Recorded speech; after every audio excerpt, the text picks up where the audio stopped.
Sanay ang mundo na makita kang matibay. Sanay silang marinig ang, okay lang ako. Kaya kahit hindi na totoo, inuulit-ulit mo pa rin. Kasi ayaw mong magpaliwanag. Ayaw mong magmukhang mahina. Pero hindi mo ba naisip?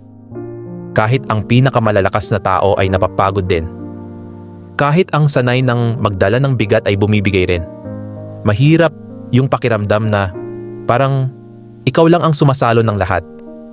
Na kahit may mga tao sa paligid mo, pakiramdam mo, mag-isa ka pa rin. Kasi hindi nila nakikita yung bigat na dinadala mo.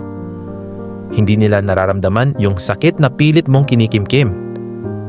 At ang mas mahirap doon, takot kang umamin. Takot kang humingi ng tulong. Kasi baka isipin nilang hindi ka na kasing tatag ng dati.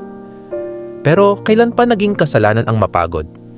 Kailan pa naging mali ang umamin na hindi mo na kaya? Hindi naman habang buhay kailangan mong kayanin lahat.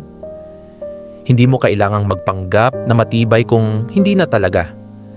Minsan, ang tunay na lakas ay nasa kakayahang umamin na hindi ka na okay. Nasa pagtanggap na kahit gaano ka pa katatag, may hangganan ka rin. At hindi mo kailangang maghintay na tuluyan kang bumagsak bago mo piliing huminga.